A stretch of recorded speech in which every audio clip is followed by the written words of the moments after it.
नमस्कार साथियों, आज की इस क्लास में हम लोग जो है उत्तर प्रदेश करंट अफेयर्स के मोस्ट इंपॉर्टेंट क्वेश्चन साथ में उत्तर प्रदेश जीके के कुछ इंपॉर्टेंट क्वेश्चंस को इस क्लास में रिवाइज करने वाले हैं। तो चलिए करते हैं क्लास की शुरुआत। सबसे पहला प्रश्न है आज की इस क्लास में, उत्तर प्रदेश में खाद्य अनुसंधान व मानवीकरण प्रयोगशाला कहाँ पर स्थित है? तो ये स्थित है गाजियाबाद शहर में। गाजियाबाद शहर में जो है उत्तर प्रदेश में खाद्य अनुसंधान व मानवीकरण प्रयोगशाला स्थित है। नेक्स्ट इसके बाद आज की इस क्लास का दूसरा प्रश्न है, दलहन अनुसंधान संस्थान यह उत्तर प्रदेश में कहाँ पर स्थित है? तो ये देखिए जो कानपुर शहर है, यह जो है उत्तर प्रदेश में दलहन अनुसंधान संस्थान यहीं पर जो है स्थित है। कानपुर शहर किस नदी पर स्थित है? तो ये शहर जो है गंगा नदी पर बसा हुआ है। इस चीज़ को भी आपको याद रखना है। और यह शहर जो है चमड़ा नगरी के नाम से भी जाना जाता है। चमड़ा सिटी के रूप में से लेदर सिटी कानपुर को कहा जाता है। नेक्स्ट इसके बाद आते हैं अगले तीसरे प्रश्न पर। एडीआर रिपोर्ट के अनुसार उत्तर प्रदेश में कितने प्रतिशत सांसदों पर आपराधिक आरोप दर्ज हैं? तो हाल ही में देखिए एडीआर रिपोर्ट प्रकाशित की गई है। इस रिपोर्ट के अनुसार उत्तर प्रदेश में लगभग 50% सांसदों पर जो है आपराधिक आरोप लगे हुए हैं। तो इसका राइट आंसर होगा 50% सांसद। नेक्स्ट इसके बाद आज की इस क्लास का चौथा प्रश्न है, उत्तर प्रदेश विधान परिषद का गठन कब किया गया था? तो देखिए उत्तर प्रदेश के अंतर्गत जो है विधान परिषद का गठन कब किया गया था? तो ये किया गया था 1937 में। 1937 में जो है उत्तर प्रदेश में विधान परिषद का गठन किया गया था। देखिए जो राज्य का विधानमंडल होता है, इसके 3 सदन होते हैं, विधानसभा, विधान परिषद और राज्यपाल। इन तीनों से मिलकर जो है राज्य का विधानमंडल बनता है। और इस विधान परिषद का गठन 1937 में हुआ था। विधान परिषद में अगर हम उत्तर प्रदेश की बात करें तो टोटल जो है कितनी सीटें हैं? तो यहाँ पर 100 सीटें हैं। जबकि विधानसभा में सीटों की संख्या 403 प्लस 1 जो है यहाँ पर कुल सीटें हैं, 403 सीटें हैं।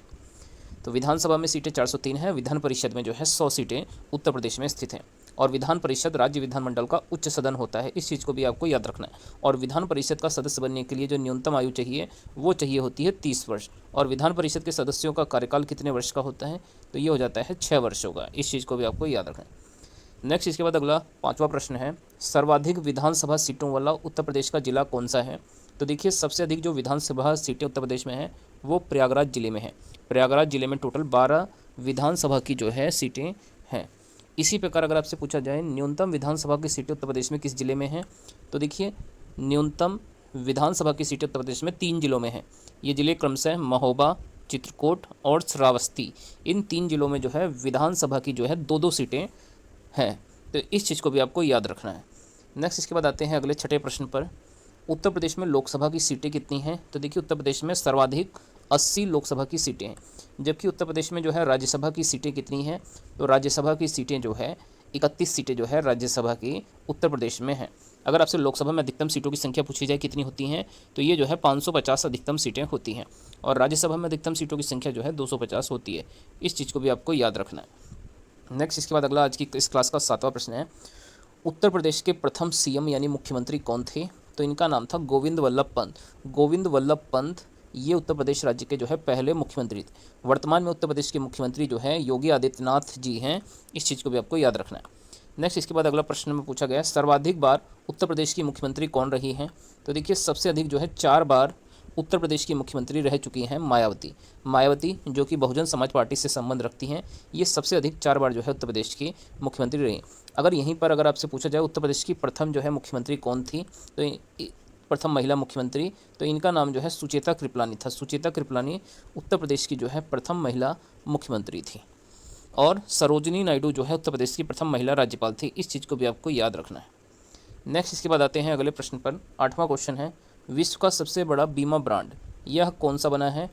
तो देखिए विश्व का जो सबसे बड़ा बीमा ब्रांड बना है ये बना है LIC, लाइफ इंश्योरेंस कॉरपोरेशन। ये जो है विश्व का सबसे बड़ा बीमा ब्रांड बना है। और LIC की स्थापना कब हुई थी? तो इसकी स्थापना 1956 में हुई थी। इस चीज़ को भी आपको याद रखना है। नेक्स्ट इसके बाद अगला 9वां प्रश्न है आज की इस क्लास का, बिरहोर नृत्य का संबंध जो है किस राज्य से है? तो देखिए बिरहोर नृत्य जो है झारखंड राज्य का जो है प्रमुख नृत्य हो जाता है। इसका राइट आंसर हो जाएगा झारखंड। नेक्स्ट इसके बाद 10वां प्रश्न है आज की इस क्लास का, भीमसेन जोशी का संबंध जो है किस घराने से है? तो देखिए जो पंडित भीमसेन जोशी हैं इनका संबंध जो है किराने घराने से है। किराना घराना जो है इसी से जो है भीमसेन जोशी का जो है संबंध है। नेक्स्ट इसके बाद अगला 11वां प्रश्न है, वर्ली चित्रकला शैली का संबंध किस राज्य से हो जाता है? तो देखिए जो वर्ली चित्रकला की शैली है इसका संबंध जो है महाराष्ट्र राज्य से है। इसी प्रकार बात किया जाए मधुबन चित्रकला की शैली, तो ये बिहार राज्य की प्रमुख शैली है। मधुबन पेंटिंग बिहार में होती है। इसी प्रकार जो कलमकारी चित्रकला शैली है, कलमकारी, तो ये जो है आंध्र प्रदेश राज्य से संबंध हो जाती है। इसी प्रकार जो पट्टचित्र चित्रकला है, तो इसका संबंध जो है उड़ीसा राज्य से है। जबकि तो ये यहाँ पर देखिए 4 प्रमुख चित्रकला की शैलियाँ दी गई थी और उनका संबंध किस राज्य से है ये हमने यहाँ पर देखा है। वर्ली चित्रकला शैली महाराष्ट्र से है, मधुबनी बिहार की है, कलमकारी आंध्र प्रदेश की है, पट्टचित्र चित्रकला ये उड़ीसा राज्य से संबंध होती है। नेक्स्ट इसके बाद अगला प्रश्न है, नदियों का देश किसे कहा जाता है? तो ये देखिए बांग्लादेश को जो है नदियों का देश कहा जाता है और बांग्लादेश में गंगा नदी को पद्मा के नाम से जाना जाता है, इस चीज़ को भी आपको याद रखना। नेक्स्ट इसी प्रकार नहरों का देश किस देश को कहा जाता है? तो ये पाकिस्तान देश को जो है नहरों का देश कहा जाता है। इसी प्रकार झीलों का देश किसे कहा जाता है? तो फिनलैंड देश को झीलों के देश के नाम से जाना जाता है। तो ये कुछ मोस्ट इंपॉर्टेंट हमारे प्रश्न थे। आइए एक बार हम लोग पहले इन सभी क्वेश्चंस को फटाफट रिवीजन कर लेते हैं। उत्तर प्रदेश में खाद्य अनुसंधान व मानवीकरण प्रयोगशाला कहाँ है? गाजियाबाद में है। दलहन अनुसंधान संस्थान उत्तर प्रदेश में कहाँ स्थित है? तो ये कानपुर में स्थित है। एडीआर की रिपोर्ट के अनुसार उत्तर प्रदेश में कितने प्रतिशत सांसदों पर आपराधिक आरोप हैं? तो ये जो है 50% सांसदों पर ऐसा आरोप लगा हुआ है। उत्तर प्रदेश विधान परिषद का गठन कब हुआ था? तो ये 1937 में जाकर हुआ था। सर्वाधिक विधानसभा की सीटें उत्तर प्रदेश में कहाँ से हैं? तो ये प्रयागराज से हैं, 12 सीटें हैं। और न्यूनतम विधानसभा की सीटें उत्तर प्रदेश में महोबा, चित्रकूट और श्रावस्ती जिले से संबंध हो जाती है। नेक्स्ट इसके बाद अगला प्रश्न है, उत्तर प्रदेश में लोकसभा की सीटें कितनी हैं? तो देखिए उत्तर प्रदेश में लोकसभा की 80 सीटें हैं और राज्यसभा की सीटें उत्तर प्रदेश से 31 हो जाती हैं। नेक्स्ट इसके बाद अगला प्रश्न है, उत्तर प्रदेश के प्रथम सीएम यानी मुख्यमंत्री कौन थे? तो गोविंद वल्लभ पंत, ये उत्तर प्रदेश के पहले मुख्यमंत्री थे। और सर्वाधिक बार जो उत्तर प्रदेश की मुख्यमंत्री रही हैं, इनका नाम मायावती है, ये 4 बार उत्तर प्रदेश की मुख्यमंत्री रह चुकी है। विश्व का सबसे बड़ा बीमा ब्रांड कौन सा बना है? तो ये LIC बना है, लाइफ इंश्योरेंस कॉर्पोरेशन। बिरहोर नृत्य का संबंध किस राज्य से है? तो ये झारखंड राज्य का एक प्रमुख नृत्य हो जाता है। इसके बाद भीमसेन जोशी का संबंध किस घराने से है? ये किराना घराने से संबंध रखते हैं। वर्ली चित्रकला शैली का जो है कहाँ से संबंधित है? महाराष्ट्र से है। मधुबनी चित्रकला शैली बिहार की है। कलमकारी आंध्र प्रदेश की चित्रकला शैली और पट्टचित्र चित्रकला ये उड़ीसा राज्य से संबंध हो जाती है। नदियों का देश जो है बांग्लादेश को कहा जाता है और नहरों का देश जो है पाकिस्तान को कहा जाता है। तो दोस्तों ये हमारी आज की उत्तर प्रदेश करंट अफेयर और यूपी जीके की एक इंपॉर्टेंट क्लास थी। आप लोगों को ये क्लास कैसी लगी है कमेंट करके अपनी राय जरूर दीजिएगा। वीडियो को अच्छी लगने पर वीडियो को लाइक करके चैनल को जरूर से सब्सक्राइब कर लें।